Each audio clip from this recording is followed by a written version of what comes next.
So my co-authors are Netta Dagan. Netta is a doctoral student at the Faculty of Education in Science and Technology at the Technion and a biology teacher. Her bachelor degree is from the Faculty of Agriculture of the Hebrew University in Jerusalem.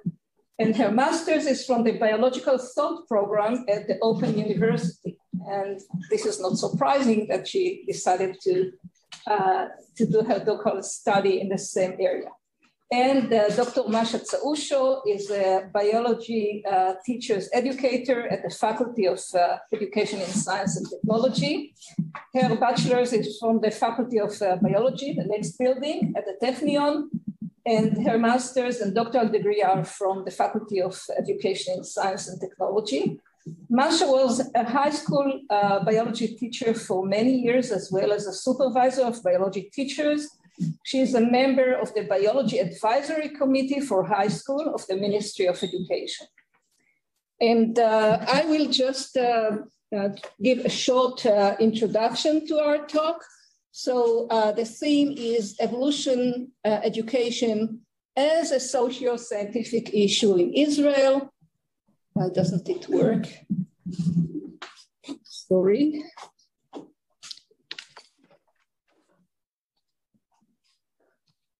Nothing works. Just a second. Okay. And I would like to begin with recent research on teaching evolution in Israel that is done in the research group of Anat Yarden from the Weizmann Institute. And they published few papers in the last couple of years. One is by Steinhardt and Anat on high school teachers willing to relate to students' faith mainly because of addressing student inner world. So this is the main reason for teachers' tendency to go into this discussion. Another paper by Merav Siani, Reut Steinhardt and Anat Yarden, also from the beginning of this year, giving tools for teachers to cope with student opposition to learning evolution. And the first paper in that series of Merav Siani and Anat Yarden from 2020, educational stakeholders' opinion regarding the theological tensions surrounding evolution in the curriculum, as well as methods of action to overcome and avoid these possible tensions. The body of work of this group is focused mainly on Jewish schools, and even more so, mainly on Jewish secular schools. So we hope to add other aspects of knowledge that we gain from other sectors in the Israeli education system. So our aims were to understand diverse biology experts' views of teaching about a relationship between evolution and religion in biology classes in Israel, and to understand diverse students' views on evolution and relationship between belief and evolution. And we use an argument suggested by Sibel Erdogan from Oxford University, who claims that having this dialogue contributes a great deal to teaching about argumentation and teaching to be engaged in argumentation, which are fundamental to science education. So this is the main reason Sibel gives to why to include this dialogue in biology or in science classes. And I will go into the study now. We began with semi-structured interviews with biology experts, and then continued with a Delphi study.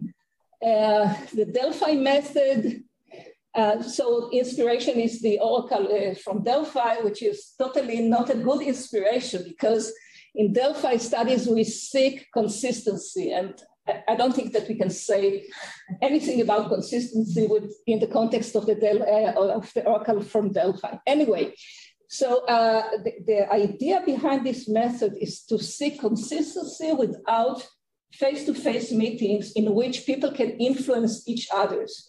People who are considered to be better experts or people who are in higher position can influence other participants. So in a cycle of 2 or 3 cycles of open-ended and then closed-ended questionnaires, we can extract people's opinions and then develop them into a Likert scale questionnaire, and then administer them again, collect people's ideas, and in that way, from one cycle to another, achieve better agreement among participants. And as Delbeck and colleagues wrote in 1975, this is a method of systematic solicitation and collection of judgments on a particular topic through a set of carefully designed sequential questionnaires distributed with summarized information and feedback of opinions derived from earlier responses. There are few good examples of using the Delphi survey in science education, work done by Jonathan Osborne and colleagues in the UK, and work done by Ron Blonder and her colleagues from the Weizmann Institute, and many other examples. In the first round, we had 3 open-ended questions administered to the participant. Then we extracted 29 statements from that round and then administered them again, collected responses, and we are going to report about those on these 2 cycles. Student views, we used the MATE, but before I'm going to go into the MATE, I just want to repeat what Hanan, I think, said at the beginning of the day. In Israel, all students, apart from the ultra-Orthodox, but all other streams study the same science curricula, okay, regardless of the stream. MATE is the measure of acceptance of theory of evolution. It's a well-known instrument that was developed more than 2 decades ago. There are some criticism regarding the MATE, which we are aware of, but despite this critique and the known limitation, it's the most used instrument across the world. But also, we knew when we began our study that a first cycle of administering the MATE questionnaire was done by the group of the in the Weizmann Institute. We knew that they administered it to a few hundred of students, and we hope to build on that knowledge with administering to other groups in the Israeli education system. And now I invite Netta to talk a little bit about our results of the interviews and the Delphi study. Good afternoon, everybody. I'll introduce you the expert views of teaching about relationships between evolution and religion in biology classes. I'll start with the interviews. But first, I would like to explain how we define who is an expert. An expert of biology education can be an academia member or teacher educator, can be a policymaker, can be a teacher mentor. And as Professor Tal mentioned before, all students in Israel study the same biology curriculum. So the demographic division of the expert is according to their relative part in the Israeli population.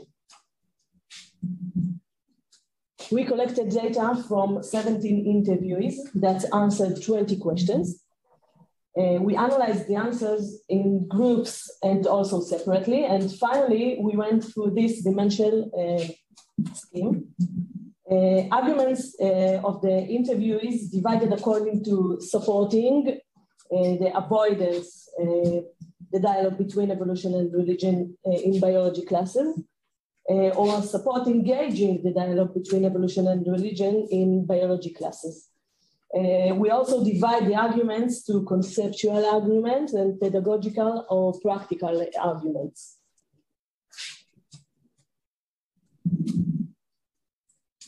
We found out that the number of experts who conceptually support the idea to engage evolution and religion in a biology class is almost equal to those who conceptually oppose it. In the pedagogical field, most of the interviewees thought that the dialogue between evolution and religion shouldn't be a part of the curriculum. Despite that, all experts agreed that if conflicts arise in class, teachers should discuss it. Also, it was interesting to see how the same arguments can lead to different conclusions. For example, some of the participants used the consideration of diversity as a reason to avoid the discussion about the dialogue between evolution and religion, and others used exactly the same argument as a reason to engage evolution and religion in biology classes. To summarize the interview's analysis, teaching about the dialogue between beliefs and evolution should not be a part of biology curriculum. However, learning materials and teacher professional development should be provided, and that's for if students ask the question in class, the teacher ought to discuss. Yet, few interviewees insisted that the dialogue should be mandatory in biology classes.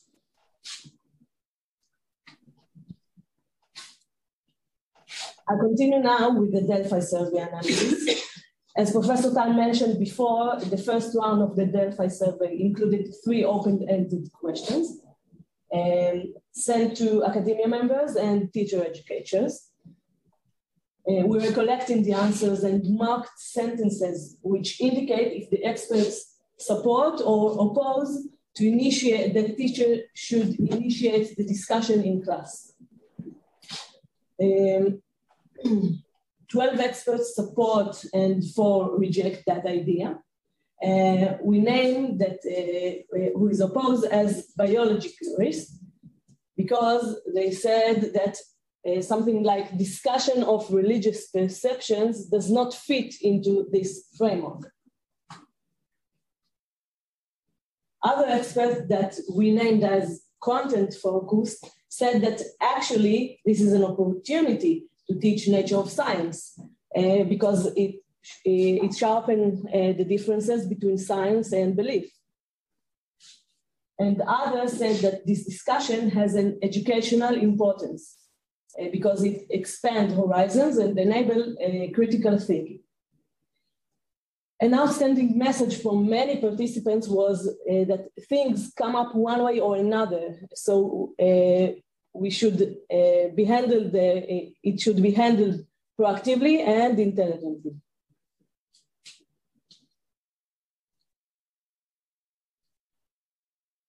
As a preparation for the second round of the Delphi survey, we collected 29 statements raised from the first round answers. Items divided to 3 main issues: whether to discuss, what to discuss, and how the interface should be discussed or taught.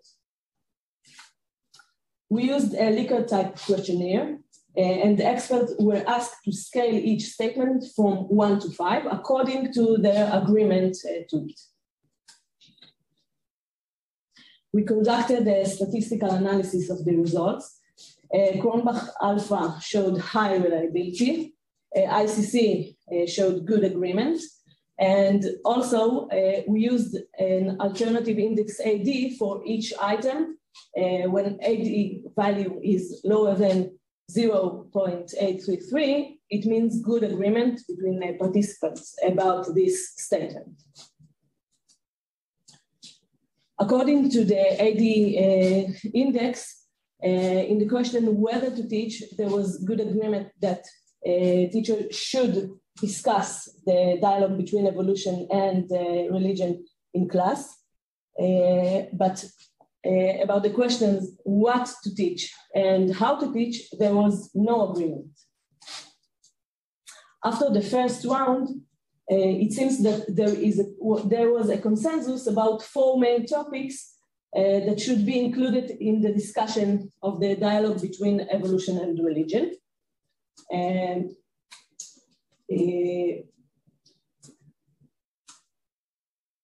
but in the second round, we found out that there is no consensus which topic is the most important one. So there is no consensus about what to teach.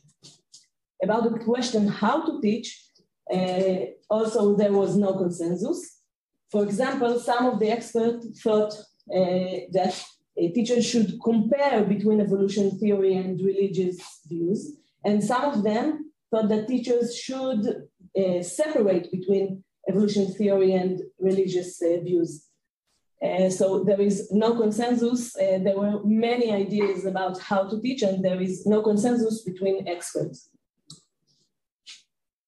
The bottom line of the Delphi survey is that it is important to consider the cultural background of the target student population and to focus on the dialogue using culturally responsive methods. And despite differences regarding exactly what to teach and how to teach, the vast agreement on the need for respectful discussion of the conflicts is promising in our divided society. Thank you.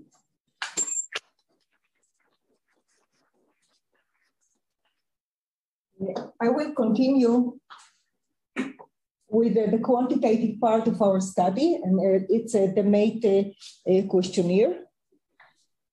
To the 20 original MATE items, we added 4 items stressing that there is no conflict between belief and acceptance of evolution.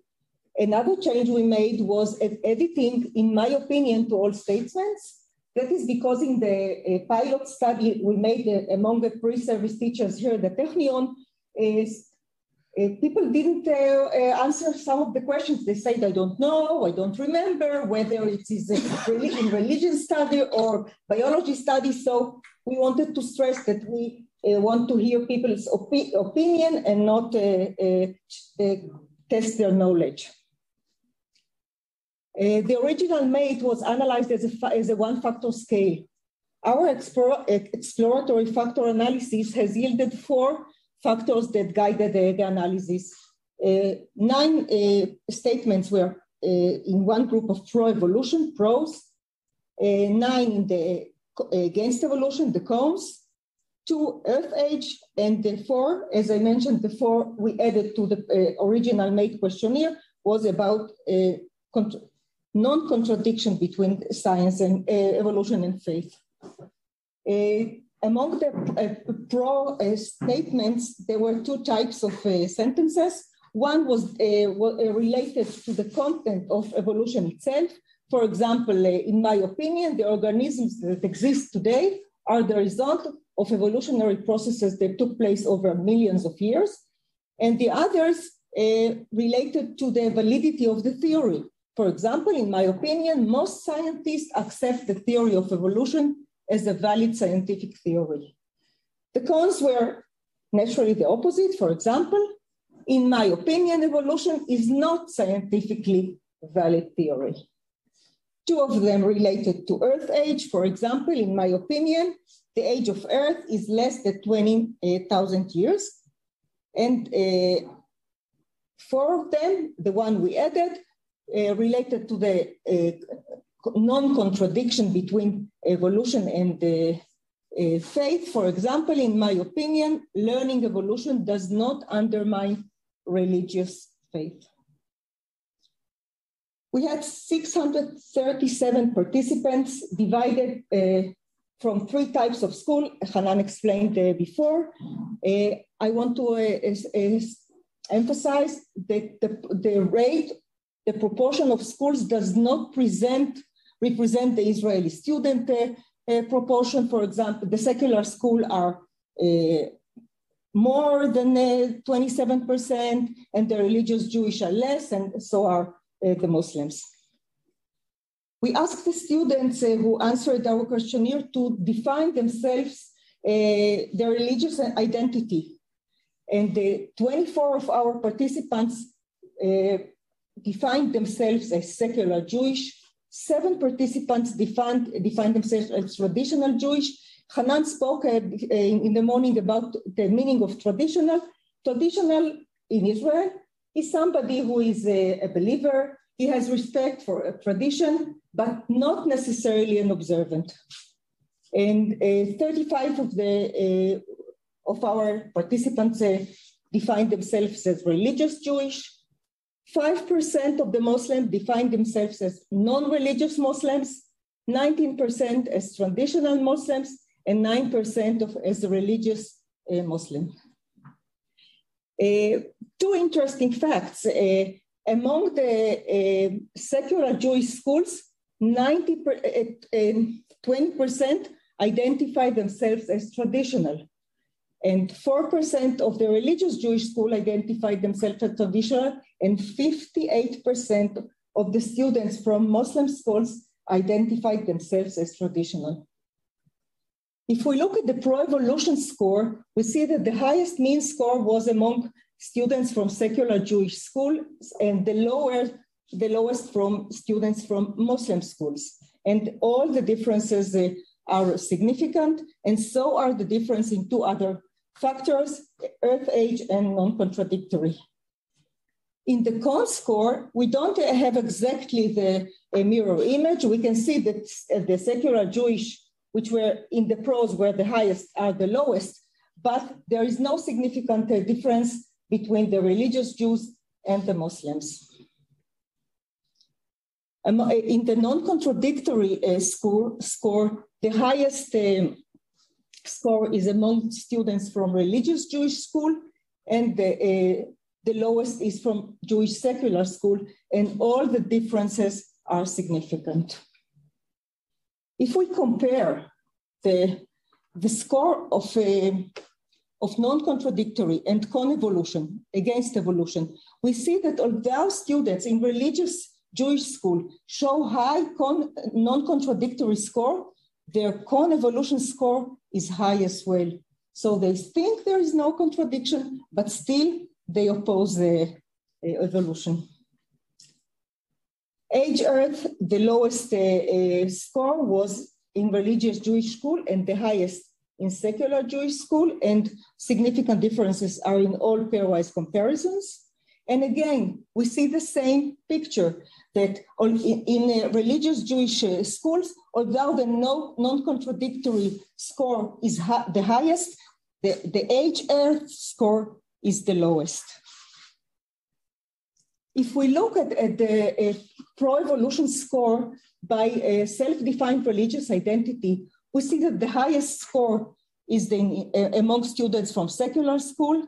There is not a significant difference between traditional and religious Jews, and there is not significant differences between traditional and religious Muslims.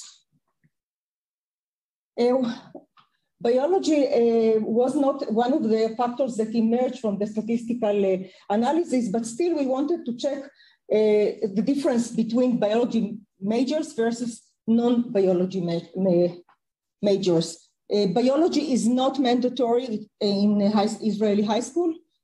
About 18% of the students choose to major biology. We can see that in the Earth age, the score of the biology majors is higher, significantly higher than the non-majors. And in the con-evolution score, the biology majors, their score is significantly lower than non-majors. To our surprise and disappointment, there was no significant differences in con-evolution and Earth age score. And now to the pro-evolution. Pro-evolution, sorry. Pro-evolution? Mm-hmm. Yeah, no. Okay, pro-evolution, sorry. Yeah. And now to the hot potato of evolution is human evolution. Before I go to the data, I want to say that human evolution was never in the Israeli biology curriculum, never.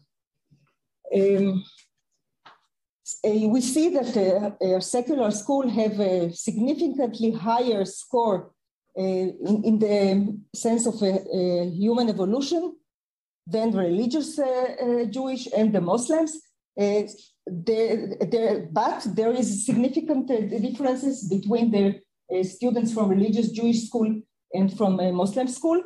There was no significant difference between genders in any of the types of schools. And if we look at human evolution score by self-defined religious identity, we can see that the secular Jews have the highest score, and then They are significantly different than the traditional Jews. They are significantly different than the religious Jewish students. But all these groups, the religious Jewish, non-religious Muslims, traditional Muslims, and religious Muslims, have no significant difference among them. To summarize our so far findings, the highest acceptance of evolution in secular Jewish school, the least acceptance in Muslim schools. Although religious Jewish highly supported the non-contradiction view compared to secular students, their acceptance of evolutions was significantly lower. Biology majors expressed less convolution views, but they were no different from others in pro-evolution and non-contradiction. And Muslim and religious Jewish students expressed relatively negative views regarding human evolution. What next?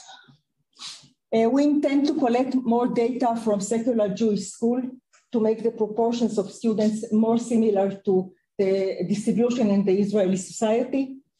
We want to delve into the analysis of biology majors. We still have some questions about that. We still have to make the analysis of teachers made. We gathered the data, we collected the data, we haven't analyzed it yet. And we intend to interview some of the teachers that answered the MATE questionnaire. Thank you.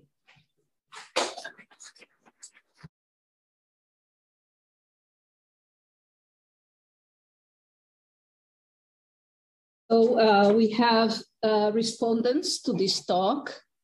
And first is Anat Yarden from the Weizmann Institute. Professor Anat Yarden is the head of the Department of Science Teaching at the Weizmann and the head of the biology group at this department. She holds a PhD in molecular biology from the Weizmann Institute of Science and has carried out postdoctoral training in genetics at Stanford University. The primary theme in all of her academic activities has been adapting practices employed by scientists to the processes by which students and teachers accumulate and advance their knowledge within the discipline of biology. Anat, the floor is yours. Anat? You're muted. You're muted, Anat.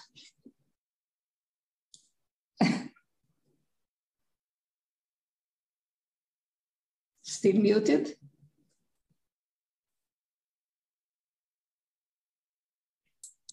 Sorry. Yeah, now we hear you. And now can you see my screen? Yes, but go to presentation mode. I try. Do you see it now in the presentation mode? Yes, thank you, Anat. Okay. Okay, thank you. Good afternoon or hello, everyone on other time zones. It's really nice to be with you today.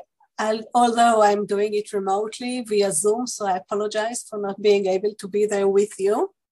I thank Tali and Rachel for inviting me to respond to the presentation, and also thank Netta, Masha, and Tali for the interesting presentation.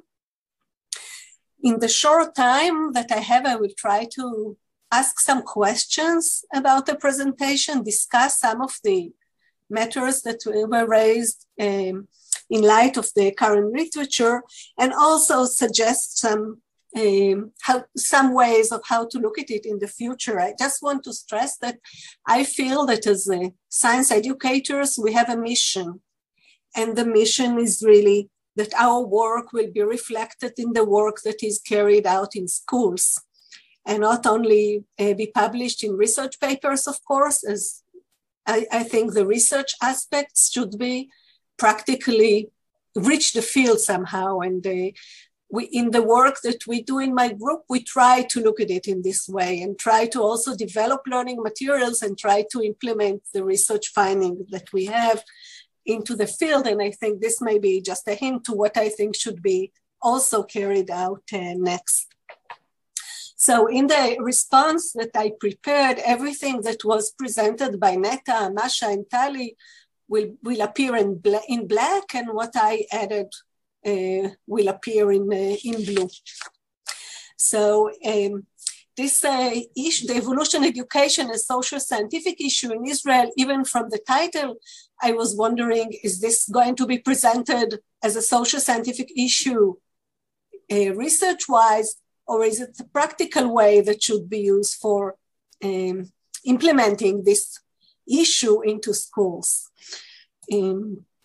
So the debate that was presented in this presentation: should the relationships between evolution and religion be taught in a biology class? And there were actually three methods that were used. Expert views on this debate were examined using interviews and a Delphi study. And the student views were examined using a modified mate. And actually, the student's views is a justification for asking the question, the debate, or raising the question, should the relationships between evolution and religion be taught in a biology class? Now, about the biology education experts, the views about those relationships between evolution and religion were done. It was not clear to me who were interviewed. The total that was presented by Netta were 31 participants. But actually, in a previous slide that Tali showed, we learned that there were 17 that were interviewed. I think Netta mentioned it as well. And that in the Delphi study, 16 were participating. What is the overlap between the participants in both studies, and whether the same participants participated in both studies? And I also wonder, is the distribution of participants representing the distribution of diverse population in Israel? And did teachers took part in both studies? So actually, to this question, I think that for the distribution in the Israeli population, if we look in the Israeli Central Bureau of Statistics, we have in Israel 74.1% Jewish, and in the study, there were 77% that participated. There are 21% Arabs, and this is also represented in those that were examined here. In the Jewish population, we have a distribution to secular, traditional, and religious. Those can be modern Orthodox or ultra-Orthodox, and I think also those are reflected in the 24 Jewish participants in the study.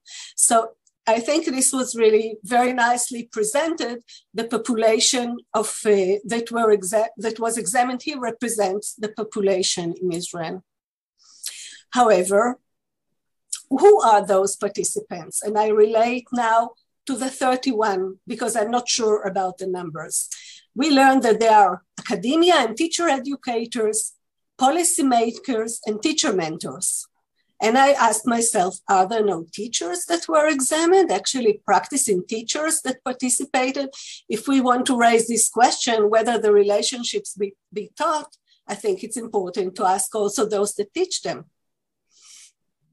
Now, the findings that were presented are that teaching about the dialogue between beliefs and evolution should not be part of the biology curriculum. This is one of the outcomes of the interviews.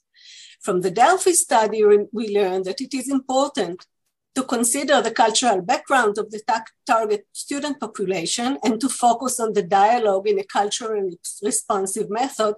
And I'll come back to this cultural responsiveness. And also that there is a need for respectful discussion of the conflict. And this was also a result of the Delphi study.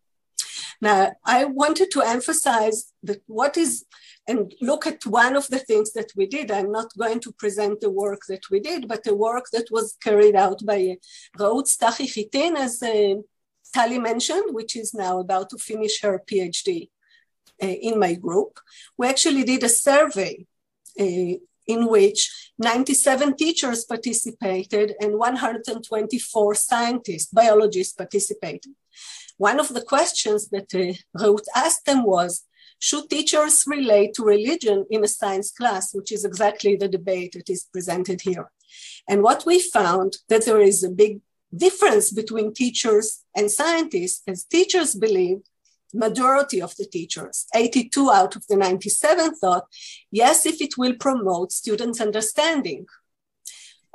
In contrast, the scientists, the majority, 92 of the 124, actually, 92 out of the 124 thought, no, in class we learn only science. So there is a difference between teachers and scientists. And also, I should say that there is a debate also among us between me and Reut, and also Merav Siani, which is with us, and she's about to finish her postdoc also in my group, and whether indeed we should relate to religion in a science class. And since they are teachers or have a teacher background, they are mostly for relating to the big debate in class. Well, I believe that it's something that should remain out of the science class. But if in the survey that was presented to us today, there were no teachers participating, did we get the views of the scientists? And actually, maybe this is what led to the conclusions that both the interviews and the Delphi study was that were obtained. And I think it is important to include teachers, and as I said in the beginning. Another issue which I think is important is to examine the overlap between the demography, as was presented by Netta in the two tables of the 31 people, whether those are religious, non-religious, Jewish, Muslims, and so forth, and their expertise. Are they scientists, teachers? We should look whether on the overlap, and it was presented separately. When focusing solely on religious scientists and teachers and asking, should teachers relate to religion when teaching evolution? Also in the work of Reut Stachichitin, we actually, I should say that in contrast to this interesting study that we heard, that actually looked at the entire Israeli population and also representing this population in terms of the Jewish, the Muslims, the Christians, and so forth, and the subcategories among them. In the work that we did with Reut, is we focused on religious scientists and teachers only. We took one section, specific section, and went deeply into interviewing 20 people, 10 scientists and 10 teachers, and asking them in a really in-depth, semi-structured interview, should teachers relate to religion when teaching evolution? And similarly to what I showed in the table, there was a continuum. On the one side, most of the scientists said no. On the other side, all the teachers said yes. And there were some scientists that said it is important, but yes, but they had a reservation in cases where they thought that religion should be related to in a science class. So the story is complicated, and I think it's very difficult to generalize from the findings, and we should look into specific population when we are asking this question. And also, I mean, there were in the Delphi study also what Masha presented was how, and one of the conclusions was that we should relate to it in a culturally responsive way. And I think one of the works that should be cited and used in this study are the many works of Liz Barnes, and which published many very interesting findings. One of them was a framework that she developed for religious cultural competence in evolution education. And she mentioned six different practices that teachers should be using when they decide to teach in a religious competence way or in cultural sensitive way. I should acknowledge that some students may see a conflict between evolution and their religious beliefs. They should discuss and encourage the exploration of students' personal views on evolution and so forth. I would like to specifically relate to point 5. I will not relate to all the points that were emerging in Barnes and Brownwell from 2017 work. And this is highlight religious leaders and biologists who accept evolution. And it's something that we found also very important. And this was the reason that we went to examine their views, the religious leaders or scientists who accept evolution, but are also religious, and what are the ways that they use for this. And one of the approaches that Reut suggested was to mention religious figures that accept evolution to the students. And for example, religious person's soul leans on tradition. The fact that I show the students that there is a Jew with a big beard that doesn't think evolution is heresy, it eases the students' opposition. And it's something that might be very, should be adapted to the students' population. It depends on the student population. Not every student, if we bring big names in the religious Jews or others that they claim evolution is something that can be taught in schools because of such and such reasons, it might not talk to all the students. It depends on the students' population, whether they are religious, traditional, secular. And I think teachers should be culturally sensitive, but it's not always easy to differentiate among the population in classes nowadays. The school type doesn't always tell. And I think it should be mentioned, and maybe it was mentioned in another presentation, that in Israel, the schools are divided according to the religious, but the majority, which are secular, or those that are traditional, not always it is easy to probe their faith. And the reason that I think if we ask teachers to be culturally sensitive, we should develop means for showing them or modeling to them how this should be done. This is with regarding the first part. I will not go deeply into the second part. Tali mentioned that we had also distributed the mate questionnaire, but it's not something I didn't do any comparison. But what was showing to us was a modified mate. And in the study, there was an examination of 637 students. And as Masha said, it doesn't represent the distribution, and it was written in the presentation also, the distribution of Jewish, Muslim, and Christians in the Israeli student population. What we saw that the highest acceptance of evolution in secular schools, there was the least acceptance in secular Jewish schools, and the higher, I'm sorry, I think part of it is hidden for me. But anyway, the highest acceptance was in secular school and the least acceptance in Muslim schools. Religious Jewish acceptance of evolution was significantly lower compared to secular students.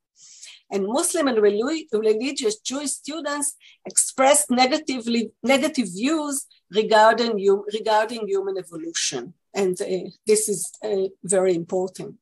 So actually, just a second. The interesting findings highlight the importance and the uniqueness of carrying out the study in Israel with its diverse cultural population.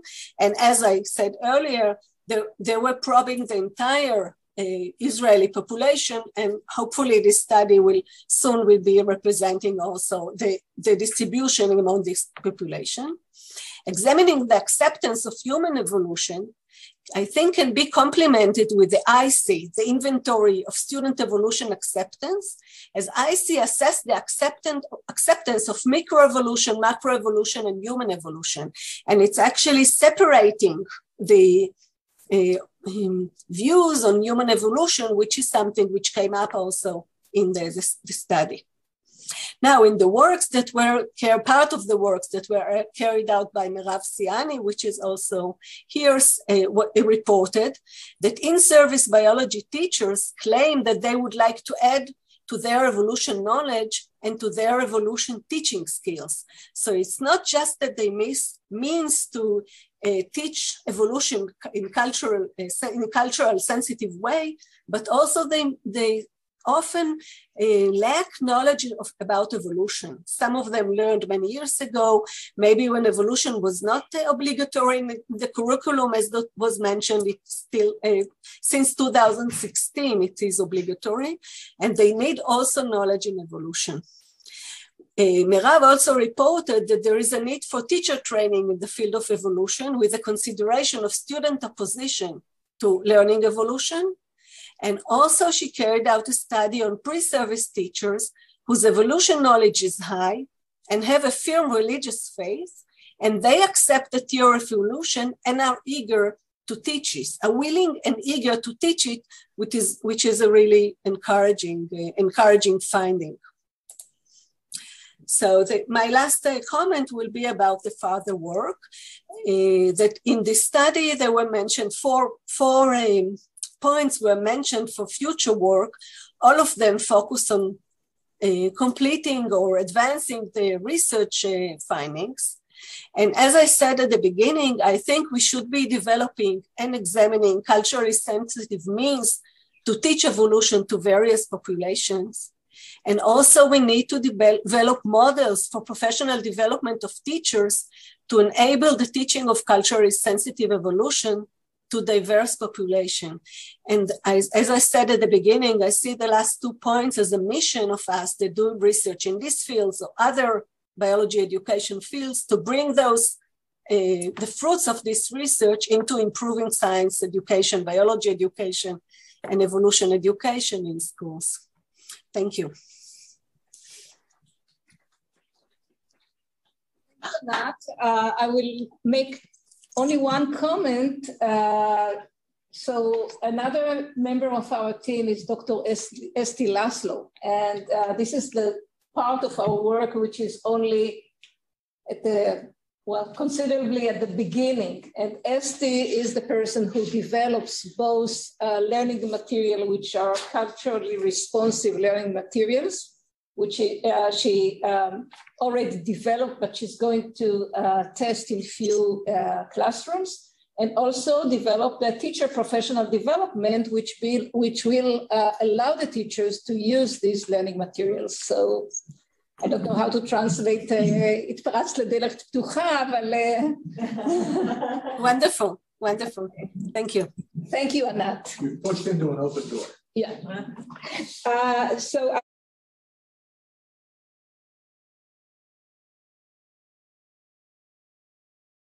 a respondent is Dr. Mark Winterbottom. And Mark is an associate professor in science education at the Faculty of Education, University of Cambridge. He's a course lead for secondary initial teacher education, biology teacher education, and deputy director of the learning teaching. He's also editor-in-chief of the Journal of Biological Education. His research is wide and varied, including aspects of biology and science education, teacher education, and classroom environment. Mark? I don't see him, just a second. Yeah. Mm-hmm. Okay, can you hear me? Yep. Yes. Excellent, thank you very much. Right, super, thank you very much for inviting me. It's a pleasure to be here, in inverted commas, and a disappointment that I can't be there, but hopefully I'll be able to make some sort of contribution along the way. So when considering exactly how to respond to Tali and her group's presentation, I had to consider a number of things. The most important one being that I'm not the expert in the room. So I don't have the authority that Anat has in her prior research, but I do have some authority as a biology teacher educator. Then I thought, well, what's going to be interesting? And I spoke to Masha. She said, give us a sense of what happens, what's going on in the UK context. And of course, most of my work is founded around classroom practice. So I wanted it to be rooted in that. And then I also wanted it to be interesting because I could tell you all sorts of stuff that you already know, and I probably will. But hopefully there might be something of novelty here. And as part of that, I thought I'd perhaps try to draw on something that you may not have read, or something that may fall outside the usual discourses or methodologies that you sit inside. Just a little bit of background first.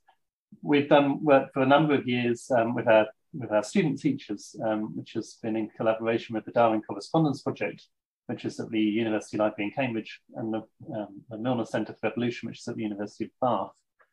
And I added this slide this morning because I was listening to things that chimed. And I think we think that the engagement with Darwin's correspondence facilitates a greater connection to the people involved, seeing theory building as a human process, greater familiarity with one part of the coming to know about evolution, and engagement with that coming to know process within its historical context, and the conversation around what does evolution mean to you, which I'll return to right at the end.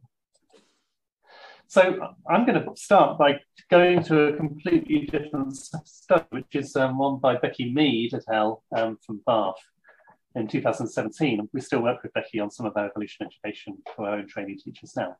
And her starting points were that all teachers don't fully understand the theory of evolution, that students' grasp of evolution is poor, low levels of understanding of evolution in undergraduates, and there was a lack of research or big-scale research on UK school students. And her hypothesis was as follows, which was as microevolution may be configured as a branch of genetics, it being a short conceptual leap from understanding the concepts of mutation and alleles to allele frequency change. We hypothesized that learning genetics prior to evolution might improve student understanding of evolution. Prior research suggests a relationship between evolution acceptance and genetics understanding, or genetic literacy, exists. And the way in which she frames it in the paper is evolution as population genetics rather than evolution as evolution, leaving behind some of the labels that evolution brings with it. The study itself was a large-scale one, hence me choosing it, because I wanted to give us a good sense of what was going on in the UK. And some of the findings are quite interesting by comparison to Israel. But the findings in Israel are interesting too. And it was a randomized trial of a low-cost intervention, in other words, teaching genetics first, about 2,000 students. And it wasn't published in journals that we would tend to read, I suspect. It was published in PLOS Biology, partly because it came out of the Milner Centre, which is this centre which is rooted in evolutionary biology and branches out into education and health. The outcome measures will look moderately similar. So there's measures around the understanding of evolution, or knowledge and understanding of evolution, I should probably say. Knowledge being curricular knowledge, with respect to the conversations this morning around what knowledge means. Understanding of genetics and acceptance of evolution, again, based on Mate, but she also amended it and reduced it down, but still with an alpha, which is nicely above 0.7. So what did they find? And then I'll say why I thought it was interesting in relation to what you found. So their findings were that teaching had an overall positive impact on knowledge and understanding of evolution and genetics. That is not rocket science. If you teach somebody, you're probably going to have a decent effect. Teaching had a positive impact on knowledge and understanding of evolution in particular, for 48% of students, with 26% showing no change and 26% showing a decrease in understanding, which is a quite interesting finding. Higher attaining students had a greater increase in understanding of genetics compared to lower attaining students, and higher attaining students had a greater increase in understanding of evolution compared to lower attaining students. So she then looks at the ordering. So teaching genetics first increases knowledge and understanding of evolution. So students taught genetics first show that greater increase in evolution knowledge and understanding than those who got evolution first. And that was controlling for prior knowledge, as well as not controlling for prior knowledge. In other words, the change in their understanding still related to the order effect of genetics or evolution teaching first. And it wasn't a novelty effect either. The effect was sustained, whether or not teachers were changing their usual order of teaching or keeping it the same. Unsurprisingly, teaching genetics first increases genetic knowledge. Now, if you think through the conceptual demand of the genetics versus the evolution, then evolution dependent on genetics certainly you would expect to improve, if you like, and just any old teaching of genetics is certainly going to help with genetics knowledge.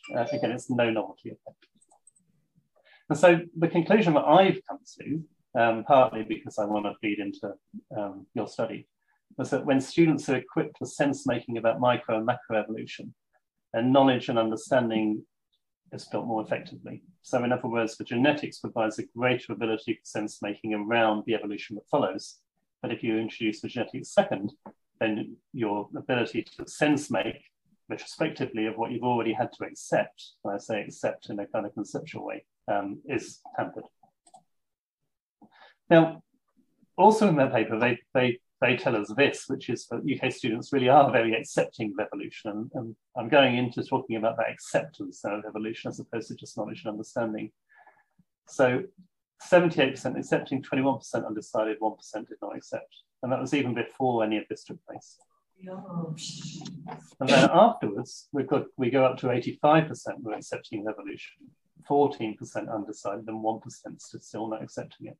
So I think the populations perhaps in, well, obviously, definitely, in the sample that she drew on, which is 2,000 schools in England, as opposed to Israel, clearly look quite different. It may be that if we were to draw on various other parts of the United Kingdom, such as perhaps Glasgow, where one of my PhD students is working on something connected, or maybe in Northern Ireland, you might find different patterns. And so I wouldn't say that the United Kingdom is fully accepting of evolution. I wouldn't want to convey an inappropriate perception. Now, teaching had a small but very significant effect on change in individual students' acceptance of evolution. So 66% underwent a positive change in their acceptance, 9% no change.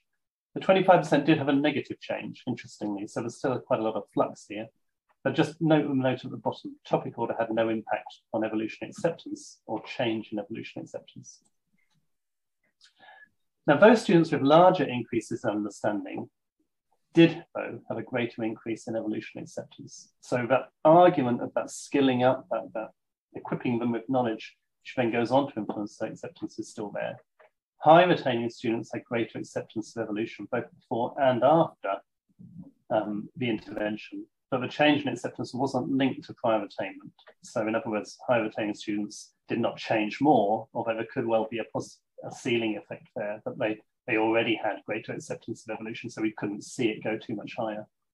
And then acceptance of evolution was more strongly correlated with genetics understanding than with evolution understanding prior to and after teaching, which I think is a really interesting finding.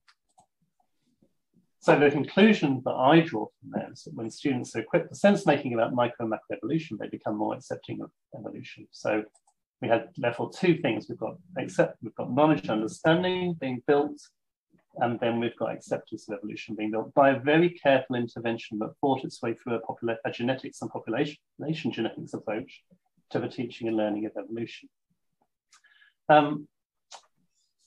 What she goes on to say is that the approach may minimize disruption to understanding that can happen when people think their beliefs are being questioned or challenged, offering greater opportunity for sense-making before engaging with evolution.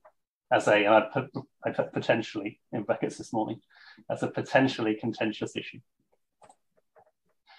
Right, so why am I going on about this study? Partly to give you a sense of a large-scale UK study to feed into the discussions. But I thought what I'd do is just go through some of the findings and try to see if your findings are consistent with the story that emerged from the study and try to argue that. So Delphi study first round findings, discussion of religious perceptions does not fit into this framework. Now, if we're trying to create a scientific story which has its own integrity, about which students can reason on those different micro and macro levels, and if stakeholders think that that is valuable in itself, then it doesn't need discussion of religious perceptions to achieve scientific learning outcomes, and it doesn't need to invite them.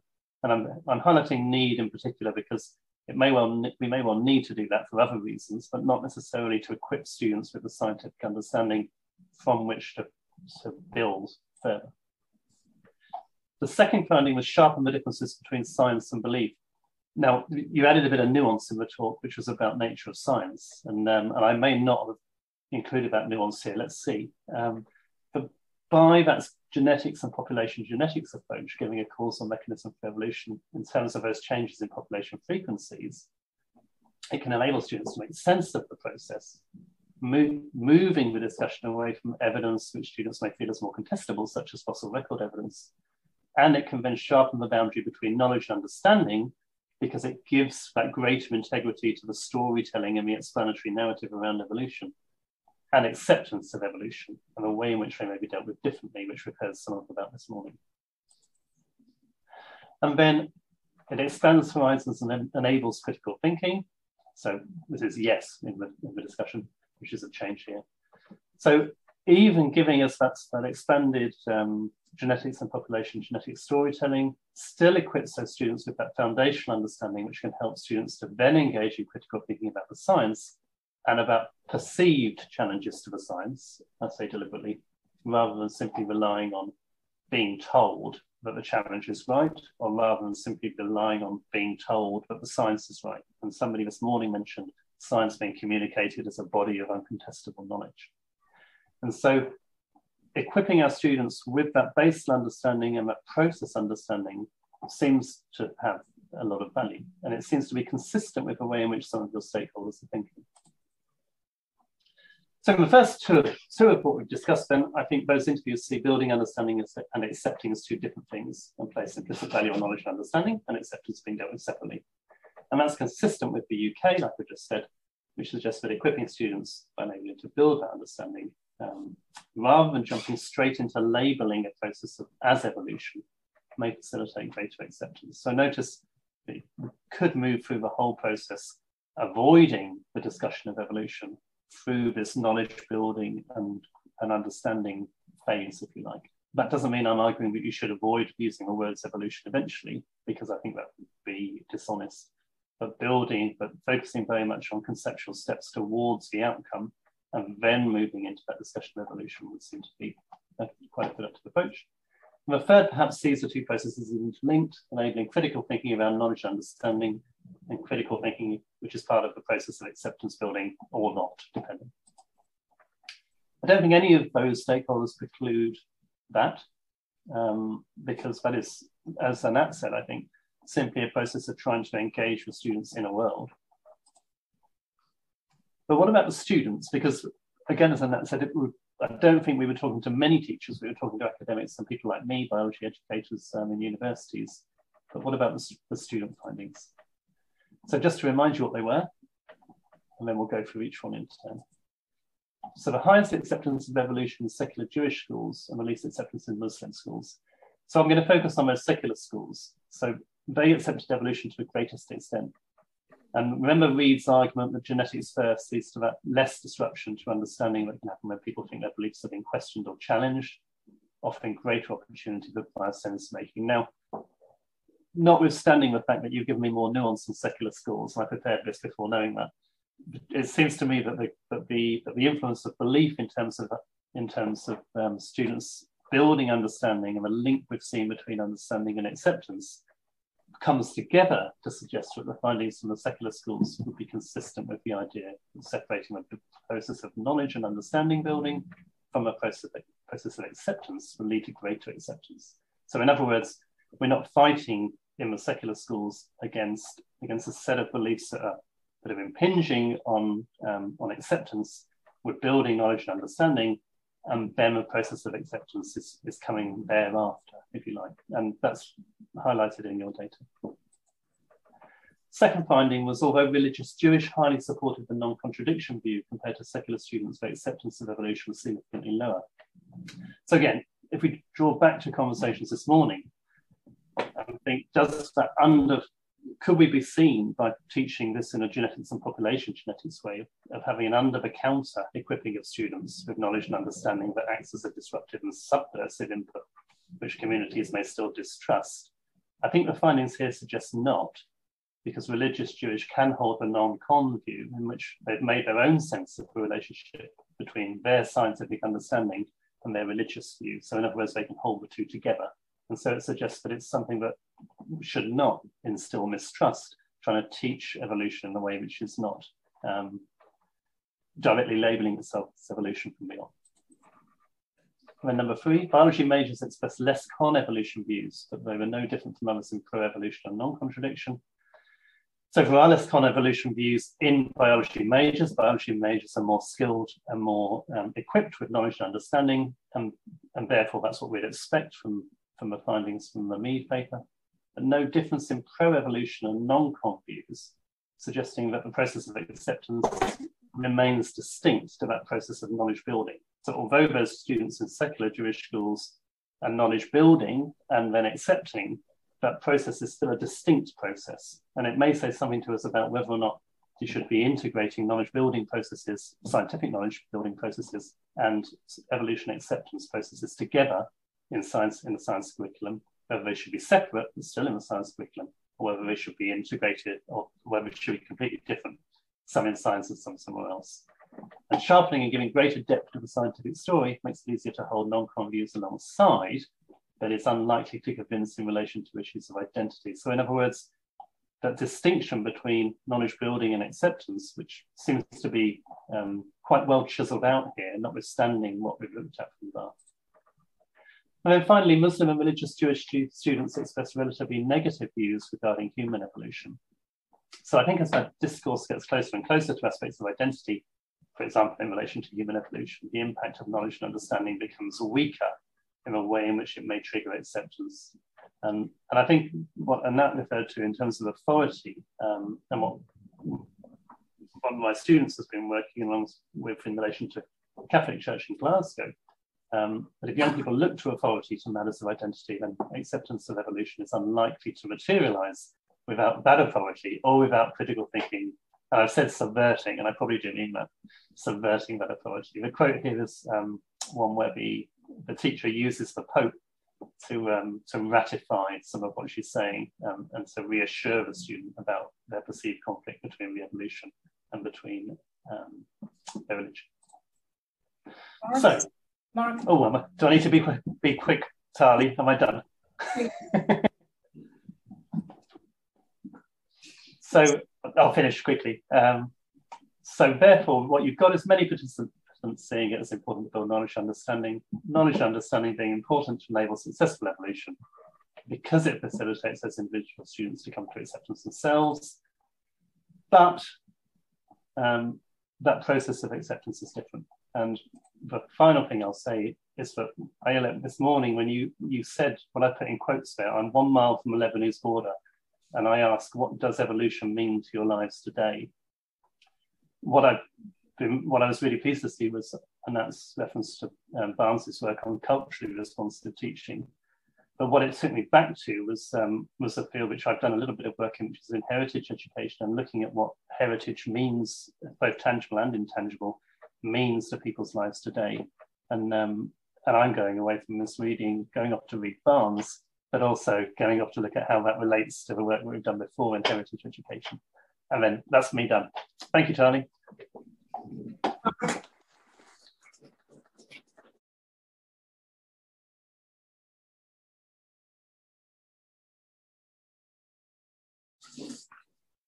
Okay.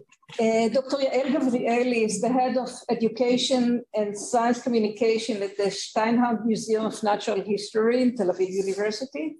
She has a PhD in life sciences from the Hebrew University and diploma in museology.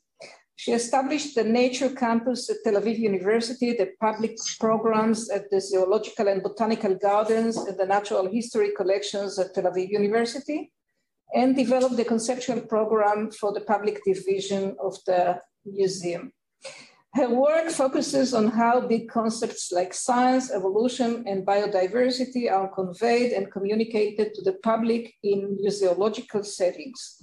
And Yael will tell us about their dilemma at the museum in evolution education. Thanks, Yael. Hi, everybody, and good afternoon. And thank you for inviting me and transferring or expanding the discussion beyond schools to education for all, the thing that we do at the museum. I will share my, just a moment,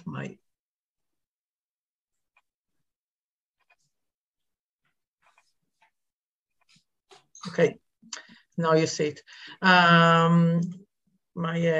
So when we started, when we thought about the conceptual program of the museum, we had to choose from a lot of topics and themes what we will present and what we'll discuss at the museum. And we had to advocate for evolution, why to do it, what to do, where and how. because evolution competed with other themes, and there was a hot debate about it.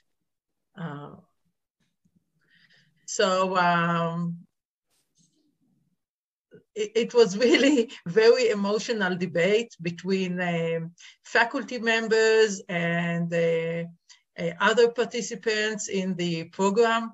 Why to discuss evolution?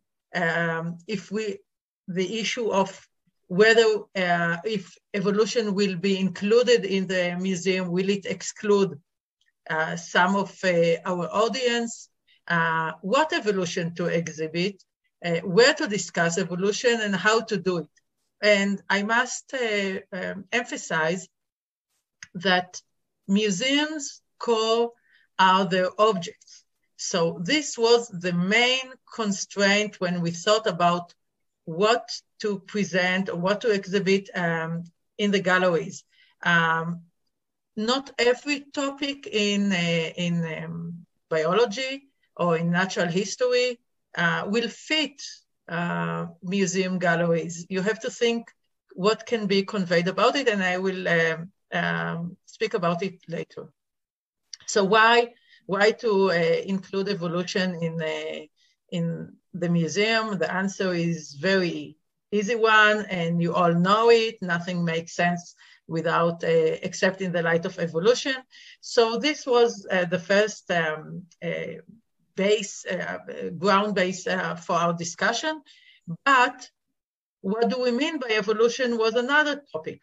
Another debate, because when you speak about evolution in education, do you speak about the mechanism, about natural selection? Do you speak about the history of life on Earth? Do you speak about the discipline in science? Or do you speak about this phenomena, coevolution, and such? So it's really, what do you mean by evolution when you want to present it? And as I said, we had two constraints in the design of evolution at the museum. The first was the museum language. Not everything can be expressed via objects, and especially our collections. We don't have dinosaurs in our collection. So will we present the history of life or not? Do we present a form and function? Do we have objects for that to present? And the other issue, the other constraint was the visitor context. In contrast to what usually in school, where the audience is captive, audience to a museum is by free choice. And whoever chooses to come to the museum, bring with them their own personal context. They come in a socio-cultural context, and they enter it in some kind of a physical context. I mean, it's not, the museum experience is a very complex one, and people come without our control. We don't know who come and what they bring with them, but we know that what we present to them make a certain interaction in which we want to manipulate some experience that they will have. And it can be a very diverse experience to different visitors. So this was another constraint. At the end of the hot debate, evolution at the exhibition, the themes that were chosen were two: the history, the history of life on Earth, and in specific, we focused on the history of human evolution, which, as you spoke before, is a very explosive issue. And the other one was about the phenomena, the outcome of evolution. We chose not to exhibit the mechanism of evolution. And in that, we were no different from most natural history museums, There are, I think I saw a lot of natural history museums. I saw only one exhibition, one time, that spoke about the mechanism of evolution. There are few exhibitions that speak about the phenomena, that they focus the phenomena. Was one which is come to my, that I visited was in Berlin, the other was in London, and of course the American Museum of Natural History. But it's not very common that you see an exhibition that focuses on the phenomena of evolution. So we targeted both topics, one in human evolution and the other in phenomena, in an exhibition that is called Form and Function. And because of that, and because we thought that evolution is, one of the three topics that we wanted that the museum will focus about. One is biodiversity and one evolution, and the third one is science. We decided that we'll speak about the mechanism of evolution and the nature of science. We'll speak about that in our educational programs. And we have a diversity of programs that to diversity of audiences. We put a special effort in marketing those programs. And I must say that according to our data, which is of 2019, because after that we had 2 crazy years of Corona, so I won't relate to that, but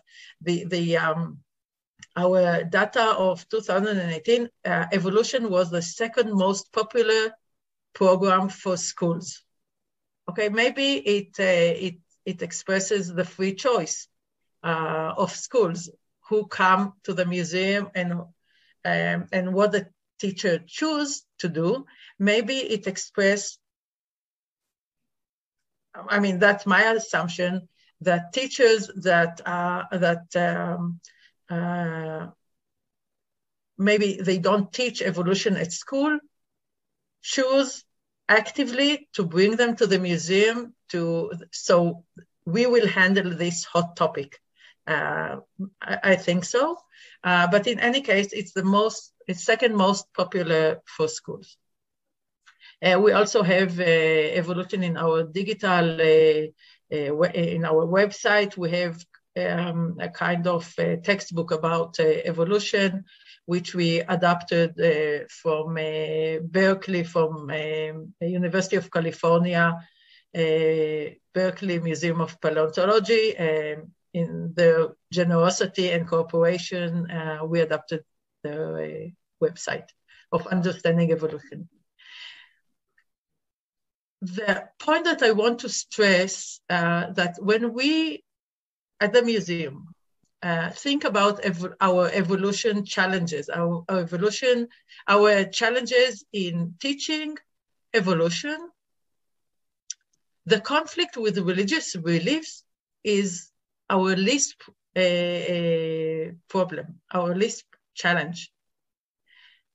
Much more than that, what we find that hinder the understanding of evolution is misunderstanding of science, of the nature of science, the concept of essentialism that our audience, and I'm not speaking only about students, I'm speaking also about grown-ups, I'm speaking about families. Diverse audience comes from all sectors of society. What we see is that essentialism, and I'll explain it in a moment, teleology, randomness, these are the main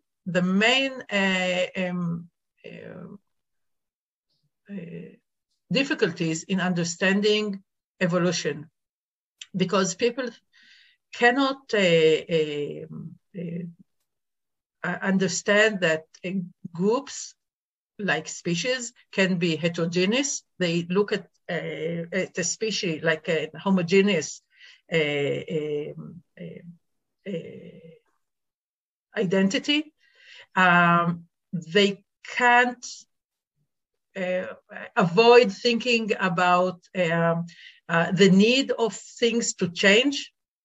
And most of all, they cannot grasp the idea of randomness, that mutations are random.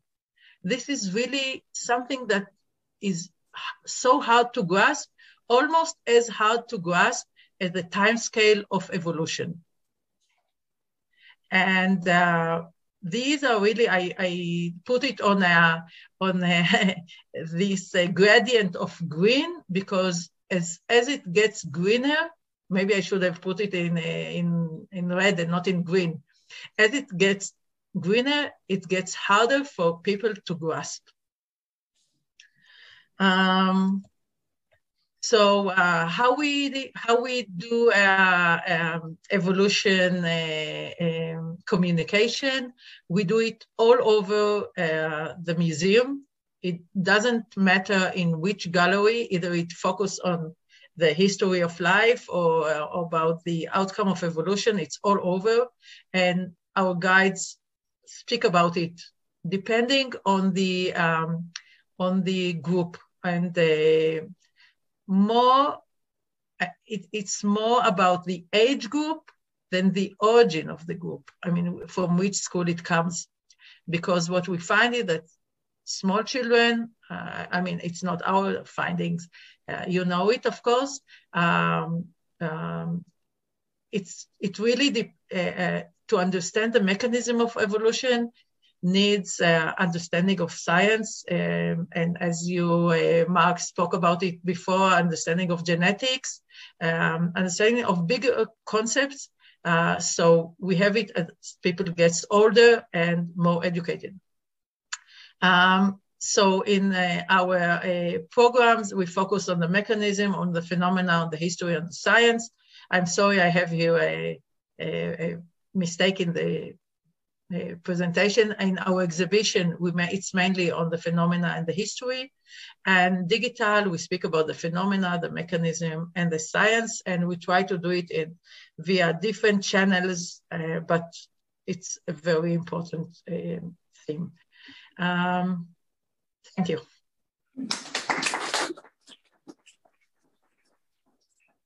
Thank you, Yael. And well, we have 15 minutes left. If you still have anything to say, I will be happy to get some more responses. I think that we can also respond to some of Anat's concerns, but the floor is yours. So.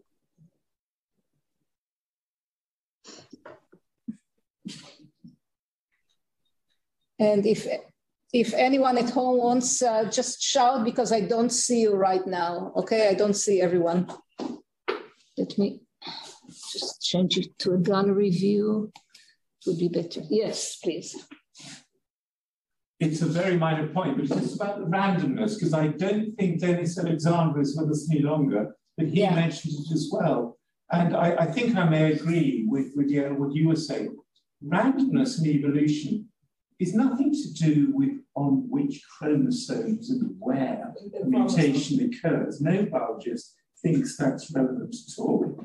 It's about whether there is a relationship between the change in the environment that is affecting the organism and the effect of the mutation. The need. Exactly. So in other words, children quite often think that when the environment gets drier, there are more likely to be mutations to help you survive in dry weather, and that's dry climate, and that's not the case. So, as you say, it is widely misunderstood, the idea of randomness, but that's been shown around your museum just before it opened, and I think it's a fantastic museum. I don't think I'd realised how few natural history museums try to explain what we think are the important mechanisms of evolution. So thank you. It's very complicated to present the mechanism of evolution through objects, because, I mean, try to think about it. When the language is objects and you want to show heterogeneity. You want to show a process which is dynamic, and you want to show how it evolves. And the museum setting is a constant one. I mean, it doesn't change. If you can put multimedia or things like that, but it's not objects. So most museums avoid that. Lynn Nahad wrote this beautiful book about establishing the Museum of Natural History in Germany, in Berlin. And over there, the public had actually a huge influence by people like you thinking about how the public will what does the public expect and what it will accept. They did the way they organized the objects then affected the researchers. So she shows beautifully how public, the general public can produce waves or echo into research. When you look at what you try to do, is that relevant to you at all? Was the public eye view present in how it would trickle down to research, or not at all? Was this relevant to you? When in the first stage of developing the conceptual program of the museum, we had some brainstorming with the public. We did it with the people from the education, from other museums, general public. That was done in the beginning of the process of designing the museum. Yes. Now it's a very common practice, participatory designing. It's complicated. One of the impetuses for our project was the fact that the Natural History Museum, the equivalent museum in Yerushalayim, for a period of time, and I don't know if they still do this, they had curtains they would use to open and close various different exhibits in relation to the Haredi population, which Rachel and I and some others found surprising. I'll speak for myself in saying that I found it also appalling.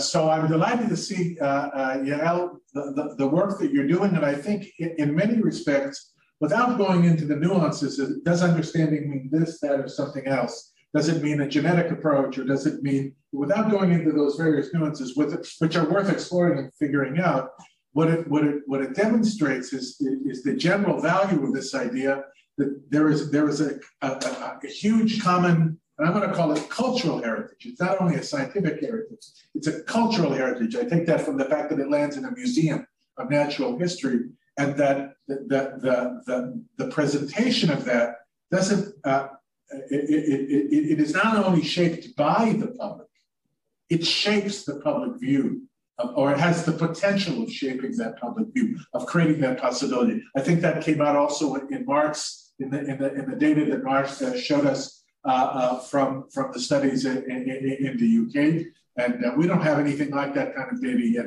in our group, but we have the beginnings of the foundations that might make a strong argument for this sort of thing in the future. So I very much appreciate these responses. I think they were very, very, very helpful. Yeah, I think that we have some very good comments that will make us think and address in the, I think, the last year of our research, right? We have one more year. So first of all, for example, we didn't get to the teachers' data yet, Anat. So we have teachers' data, both, especially the mate questionnaires. We want to analyze those questionnaires in order to choose our teacher interviewees. So we will have teacher interviews in the future. Regarding the numbers, yes, we missed two people because we had two people who participated both in the Delphi survey and were interviewed. So this is the discrepancy that you identified. We never aimed, and we do not aim to represent the entire mosaic of Israeli society within our interviewee and Delphi respondents, because it's impossible. This is the qualitative part of our research. And if we have to have 80% Jews, and among the 80% Jews to have both religious and secular and traditional, and as well with the Muslim, we will need to have about 100 interviewees, and this is unrealistic. So we never, at that part of the study, we never aimed at representing the population. We hope to be able to represent better the population with the MAID questionnaire, and we said yes, we have a much smaller number of secular Jews. At one point, you know that we hope to be able to use the data that you collected and pile them up with our data, but we then realized that our inclusion of self-definition of the participants as secular, traditional, religious in both Jewish and our groups prevented us from using the Weizmann data. So we go to another cycle of data collection within secular schools at the beginning of the next school year. And by that, we will increase the number of secular, which is a smaller number at this stage. So these are steps that we intend to do. With respect to Mark's suggestion with genetics and evolution, so again, I want to make this comment that in Israel, biology is not a mandatory subject. And many students in Israel finish study biology in 9th and now in 10th grade. So some of them do not study evolution at all.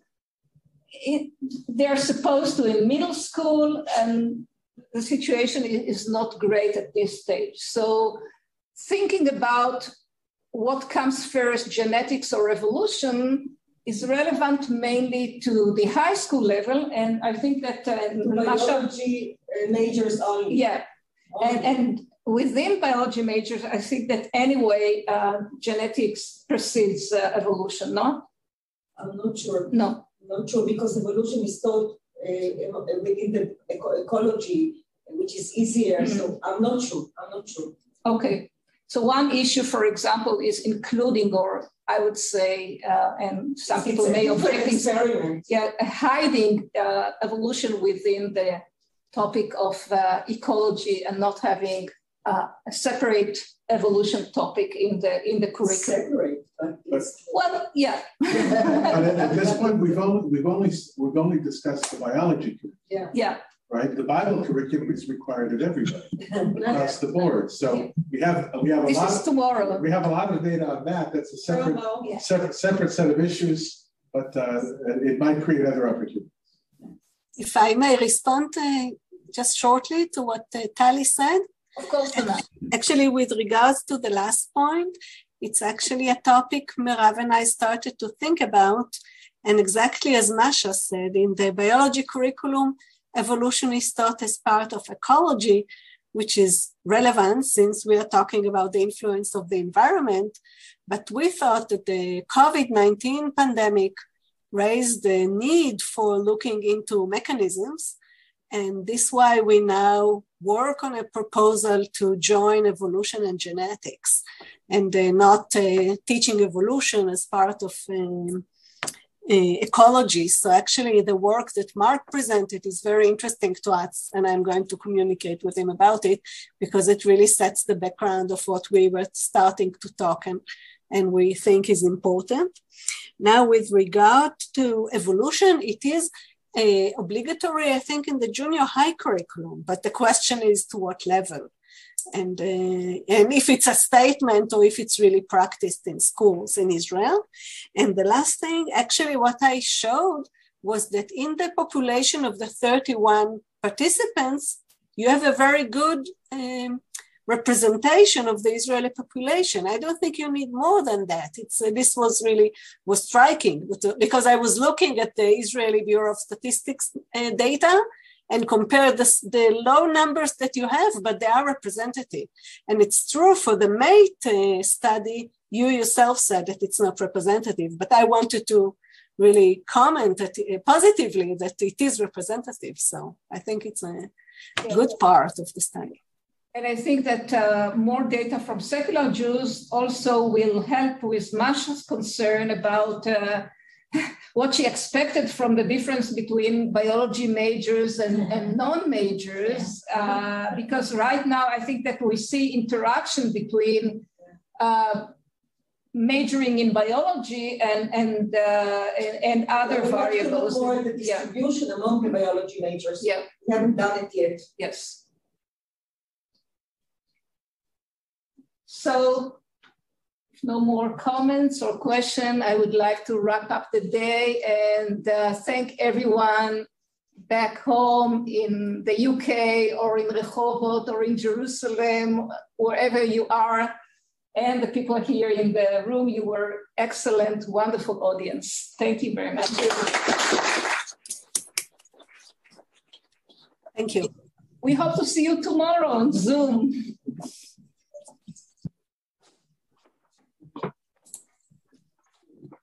Successful.